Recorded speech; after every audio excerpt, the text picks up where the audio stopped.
नमस्कार। आप सभी का स्वागत है हमारे YouTube चैनल हेलो सर में। आज हम बात करेंगे बच्चों के अंदर कोई भी एक स्पेशल क्वालिटी, एक स्पेशल गुण के बारे में।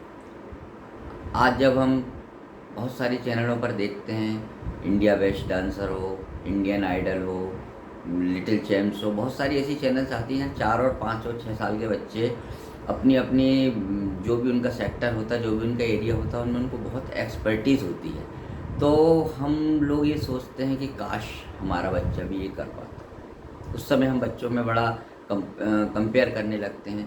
लेकिन वो जो बच्चे जो आपको स्क्रीन पर दिख रहे हैं, वो कोई दूसरे ग्रह से नहीं आए हैं। अंतर सिर्फ इतना है कि जो पेरेंट्स के अंदर की जागरूकता होती है, जो अवेयरनेस होती है, उनका समर्पण होता है। और सबसे इम्पॉर्टेंट बात होती है कि आपको बच्चों के साथ साथ जूझना पड़ेगा, कुछ करना पड़ेगा। यदि हम बात करें हमारी जनरेशन की और हमारे पेरेंट्स की जनरेशन की, तो स्वाभाविक रूप से उस समय इंटरनेट, ऑनलाइन बहुत सारी चीज़ों का अभाव था, जानकारी का अभाव था, इन्फॉर्मेशन नहीं मिलती थी कि यदि बच्चा बहुत तेज़ दौड़ता है तो उसको किसी स्पोर्ट्स अकादमी में आपको एडमिशन कराना है।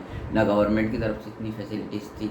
लेकिन आज हम देखते हैं यहाँ वहाँ चारों तरफ, छोटे शहरों, बड़े शहरों, डांस अकादमी है, म्यूज़िक अकादमी है, स्पोर्ट्स अकादमी है। इसके अलावा गवर्नमेंट की तरफ से, हमारी सरकारों की तरफ से, मध्य प्रदेश शासन हो चाहे भारत सरकार हो, बहुत सारे ऐसे स्पोर्ट्स अथॉरिटीज़ हैं जहाँ पर आप जाकर अपने बच्चों को तराश सकते हैं। लेकिन यहाँ सिर्फ और सिर्फ आपको करना क्या है, बच्चे की स्किल्स को पहचानना है। हम चाहते तो हैं कि हमारा बच्चा कुछ अलग हट के करे, कुछ अलग हट के बने, लेकिन उसके लिए हमको उसकी स्किल्स पहचानना पड़ेगी। मान लीजिए आपका बच्चा बहुत तेज़ दौड़ता है, उसकी जो पर्सनालिटी वो फिज़िकली ऐसी है जो कि स्पोर्ट्स पर्सनालिटी होती है। तो आपको ये पहचानना है कि वो बैडमिंटन खेल सकता है, दौड़ता है तो हॉकी खेलेगा, ये फुटबॉल खेलेगा, या वो बहुत अच्छी स्विमिंग करता है तो उसको स्विमिंग के सेक्टर में भेजना, स्विमिंग अकादमी में भेजना है। यदि मान लीजिए उसको ऐसा लगता है कि आपको उसका माइंड बहुत तेज़ है, बहुत शार्पनेस है, तो वो चेस खेलता है या कैरम खेलता है। यदि उसकी मान लीजिए निशानेबाजी बहुत अच्छी है तो वो शूटिंग में जाएगा, कि आर्चरीज, आजकल तीरंदाजी की भी एसोसिएशंस हो गई हैं, उसमें वो पार्टिसिपेट करेगा। तो यहाँ सिर्फ और सिर्फ आपको, या आप जिस स्कूल में बच्चा आपका पढ़ रहा है उस स्कूल के टीचर्स से मेरा ये निवेदन है कि ये देखें कि बच्चे के अंदर कौन सा स्पेशल गुण है। क्योंकि हर व्यक्ति के अंदर कोई ना कोई ईश्वर ने एक ऐसी स्ट्रेंथ बना के भेजी है। लेकिन कहते हैं कि हीरे की परख जौहरी कोई होती है, तो वो जौहरी या तो आपको बनना पड़ेगा। यदि आप उसमें अक्षम में अपने आप को इस योग्य नहीं मानते हैं तो आप ऑनलाइन प्लेटफॉर्म पर जाइए, वहाँ पर आपको इस प्रकार की कोई फैसिलिटीज़ अवेलेबल होंगी। या जो आपके शहर में स्पोर्ट्स के जहाँ जहाँ कैंप लगते हैं, वहाँ पर आप देखिए बच्चों को, वो स्विमिंग कर सकता है, कि जूडो में जा सकता है, कि तैराकी में जा सकता है, क्रिकेट में, हॉकी में, फुटबॉल में, बहुत सारी चीज़ें, लॉन टेनिस है, टेबल टेनिस है, बैडमिंटन है।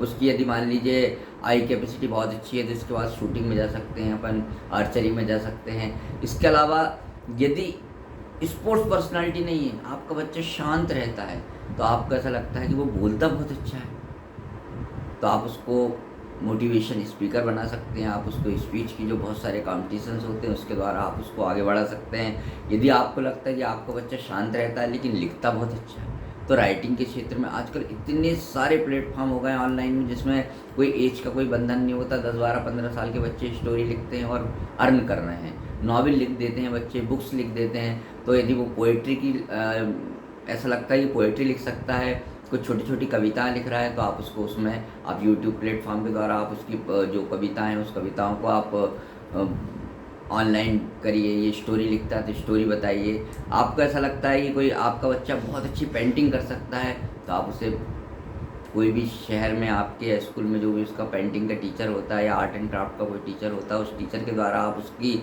जो पर्टिकुलर उसके अंदर जो एक स्ट्रेंथ है, उस स्ट्रेंथ को आप इम्प्रूव कीजिए।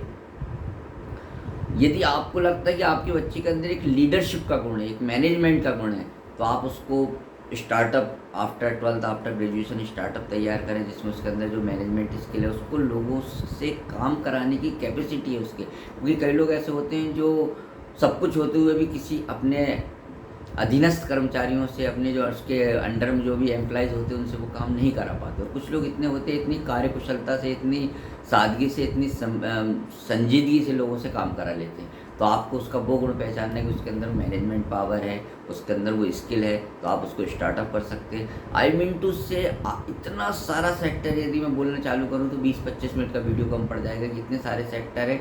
इलेक्ट्रिशियन के क्षेत्र में यदि आपको लगता है, कई छोटे छोटे बच्चे स्कूल में जब साइंस के प्रोजेक्ट लगते हैं तो साइंस की एग्जीबिशन लगती है तो बहुत अच्छे अच्छे पार्ट्स मिलाकर छोटी छोटी मोटर से बहुत अच्छे अच्छे मॉडल बना लेते हैं। तो आपको ऐसा लगता है तो आप उसको मैकेनिकल के क्षेत्र में आगे बढ़ाइए, आप उसको इंजीनियरिंग में आप देखिए। अब आप सब्जेक्ट के सिलेक्शन में यदि आप बच्चे की रुचि मेडिकल की लाइन में, फार्मा की लाइन में, आपने उसको इंजीनियरिंग करवा दी, जेईई मेंस का एग्ज़ाम दिला दिया, तो पर्टिकुलर उसके अंदर की स्किल्स और उसका इंटरेस्ट, इन दोनों चीज़ों को पहचान कर आपको उसको उस सेक्टर में आगे बढ़ाना है। और यदि इस सब के बाद भी आपको लगता है कि आप कुछ चीज़ पहचान नहीं पा रहे हैं तो कम से कम बच्चे के अंदर विनम्रता, सौम्यता, सहजता। हमने एक कहानी पढ़ी थी हिंदी, जब बाल भारती चलती थी आप लोगों की एज में, जब मैं बात कर रहा हूँ ये 80s की, कि एक पनघट पर जहाँ से पानी भरते हैं गांव में, वहाँ पर 5 महिलाएं पानी भर रही थी। तो एक महिला का बेटा आया तो वो कहीं बहुत अच्छी सर्विस कर रहा था, तो उसकी माँ बड़े गर्व से कहती है, देखो मेरा बेटा यहाँ पर कलेक्टर, या मेरा बेटा इतनी बड़ी पोस्ट पर है, वो निकल जाता है। इसके बाद दूसरी का बेटा आता है, वो बहुत ताकतवर रहता है, अच्छा हष्ट पुष्ट, उसकी फिजिकली पर्सनालिटी बहुत अच्छी होती है। तो उसकी माँ कहती है, देखो मेरा बेटा पहलवान है और पहलवानी में उसने इतने मेडल जीते, इतने जीते। इसके बाद तीसरा आता है, तो वो कहीं पर इंजीनियर रहता है, तो बहुत उसकी स्किल्स देख के और सारी चीज़ें देखकर उसको बड़ा प्राउड होता है। उसकी माँ बोलती है, देखो मेरा बेटा टाटा में इंजीनियर है, फलानी कंपनी में इंजीनियर है। उसके बाद जो चौथी रहती है, उसका बेटा कुछ नहीं करता, लेकिन वो आता है, आके अपने माँ के चरण स्पर्श करता है और उनके सिर के ऊपर जो गगरी रखी रहती है, जो पानी का मटका रहता है, उस मटके को लेके वो अपने साथ लेकर चला जाता है। तो वो बोलती, मैंने मेरे बेटे को कोई स्किल नहीं सिखा पाई हूँ, लेकिन मेरा बेटा बहुत अनुशासित है, अपने माँ बाप का बहुत ख्याल रखता है। तो मेरे कहने का तात्पर्य ये है कि हर चीज़ को हम पैसे से ना तोलें, हर चीज़ को हम फाइनेंशियली या करियर वाइज ना देखें। बहुत सारी चीज़ें ऐसी होती हैं जो कि बच्चों के आपको मन को आत्मसंतुष्टि प्रदान करती हैं। आपको लिखने में अच्छा लगता है, आपको बोलने में अच्छा लगता है, आपकी लीडरशिप ऐसी है, आप बच्चों को एक डिसिप्लिन में, एक अनुशासित जीवन जीना सिखाइए, वो भी उसके अंदर एक विशिष्ट गुण है। आप हज़ारों लाखों बच्चों में आपको बच्चा पहचान आएगा जब यदि मान लीजिए आप 10 लोग खड़े हैं और आपका बेटा आता है, सब लोगों को चरण स्पर्श करता है, सबको प्रणाम करता है, नमस्कार करता है, जो भी उस समय उचित होता है वो उस तरीके से उन लोगों को वो रिस्पेक्ट देता है, तो उस समय आपका जो मस्तक होता है वो गर्व से ऊँचा हो जाता है। वो भी एक विशिष्ट गुण है, उस विशिष्ट गुण को भी आप बच्चों के अंदर लाने की कोशिश कीजिए, प्रयास कीजिए। और ये बात आप मान लीजिए कि बच्चे आपकी शैडो होते हैं, आपकी परछाई होते हैं।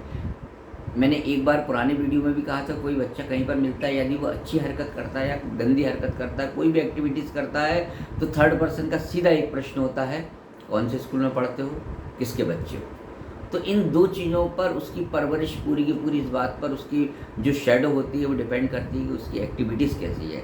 तो मेरा आप सभी से निवेदन है कि आप अपने बच्चों के अंदर यदि कोई विशिष्ट गुण देखना चाहते हैं, कोई उसको स्पेशल पर्सन बनाना चाहते हैं, तो ये बहुत सारी चीज़ें हैं। इन चीज़ों के ऊपर आप बहुत बारीकी से कीन ऑब्जर्वेशन देखिए कि उसके अंदर कौन सा गुण है। आप अपने टीचर्स की सहायता ले सकते हैं। आपके क्षेत्र में, आपकी कॉलोनी में कोई भी ऐसा स्पेशल, कोई भी ऐसा व्यक्ति होता है जो एक्सपर्टीज़ होती है, उनसे आप सहायता ले सकते हैं। जहाँ बैडमिंटन अकादमी होती है, स्विमिंग अकादमी होती है, कहीं पर भी जाकर आप उनसे ये डिस्कस कर सकते हैं। बच्चा दौड़ता अच्छा है, बच्चा खेलता अच्छा है, बच्चे की टेनिस बहुत अच्छी है, या उस बैडमिंटन खेलने में बहुत अच्छा है, उसकी साइकिलिंग बहुत अच्छी है, उसकी स्विमिंग बहुत अच्छी है। सारे सेक्टर ओपन है। और आजकल तो इतने सारे प्लेटफॉर्म हो गए, इतनी सारी फैसिलिटीज़ हो गई हैं कि गवर्नमेंट की तरफ से, कि आपको सिर्फ और सिर्फ आपको डिसाइड करना है, उसकी स्ट्रेंथ को पहचानना और आगे बढ़ना है। तो कल आने वाले समय में वो बच्चा देश का, राष्ट्र का और समाज का नाम रोशन करेगा और आप गर्व से कहेंगे कि ये मेरा बेटा है। तो मेरा आप सभी से निवेदन है, एक और छोटी सी बात मैं अंत में कहना चाहूँगा कि बच्चों को भले ही आधे घंटे देखें, क्योंकि आप साथ देखेंगे तो बच्चों को न्यूज़ देखने की आदत डालें, जिससे उनको देश दुनिया की जो करंट अफेयर्स रहते हैं, और न्यूज़पेपर होता है, क्योंकि आज हम देखते हैं यदि हम पढ़ाई के अलावा यदि कोई चीज़ पढ़ते हैं तो सिर्फ और सिर्फ एक पेपर होता है, जो न्यूज़पेपर होता है उसको पढ़ते हैं। तो वो 5 रुपये, 6 रुपये, 7 रुपये का आता है, जिसका मंथली कास्ट मुश्किल से 200-300 रुपीज़ होती है। और बहुत सारे घरों में इसलिए न्यूज़पेपर नहीं लिया जाता, बोलते हैं हमारे घर कोई पढ़ने वाला नहीं है। आप बच्चों के अंदर न्यूज़पेपर पढ़ने की आदत डालिए, उससे उनका पूरा माइंड जो है डेवलप होगा, उनको सारी चीज़ों की जानकारी मिलेगी। आज हमारे समाज में, हमारे देश में, हमारे राष्ट्र राष्ट्र में, विदेश में, दुनिया में क्या हो रहा है, स्पोर्ट्स में कौन सी फैसिलिटीज़ है, कौन सी स्कॉलरशिप आ रही है, कौन सा नया प्लेटफॉर्म आ रहा है, कहाँ से चैट जीपीटी आ रहा है, कहाँ से आईटी में क्या क्या इम्प्रूवमेंट हो रहा है, क्या क्या नए नए आविष्कार हो रहे हैं, ये सारी जानकारी को यदि हम चाहेंगे कि वो ऑनलाइन यूट्यूब से या उससे देख लेगा, तो जब मोबाइल हाथ में होता है तो बहुत सारे ऑप्शन हो जाते हैं, तो हो सकता है वो चीज़ ना देखे जो आप दिखाना चाहते हैं। लेकिन न्यूज़पेपर जब देखते हैं तो उसमें समाचार और बहुत सारी ऐसे करंट अफेयर्स की चीज़ होती हैं जिनको आप देखें, और आधा घंटा या 20 मिनट जितना भी आपको समय मिले उस समय सारा परिवार जब एक साथ बैठता है तो आप टीवी पर हिंदी न्यूज़ या इंग्लिश न्यूज़ या जो भी आपकी लैंग्वेज है उससे आपकी न्यूज़ देखें, और बच्चों को भी साथ में बिठाकर उस समय दिखाएं, चाहे वो किसी भी एज का हो। तो जब आप डिस्कशन करेंगे तो आपकी फैमिली के अंदर एक हेल्दी डिस्कशन होगा, किसी भी करंट अफेयर्स के ऊपर बातचीत होगी, तो उससे उस बच्चे का माइंड जो होगा शार्प होगा, और हो सकता है कि कॉम्पिटिशन एग्ज़ाम में या किसी भी सिविल सर्विसेज में आपको लगता है आपको बच्चा बहुत होशियार है पढ़ने में, उसको सीधे सीधे सर्विसेज की लाइन में जा रहे हैं, तो सिविल सर्विसेज होते हैं, पीएससी होती है, यूपीएससी होती है, उसको एग्ज़ाम जब दिलवाएंगे तो ये सारी चीज़ें उस समय बहुत काम आती है। तो अंत में मेरा आप सभी से निवेदन है कि जो समर वेकेशन आ रहे हैं इसमें आप थोड़ा सा समय निकाल कर बच्चों की स्किल्स को पहचानिए और उनको एक स्पेशल, एक विशिष्ट व्यक्ति बनाइए, और हमारे राष्ट्र को उन पर गौरव हो और आपको भी उनको ऊपर करो। नमस्कार।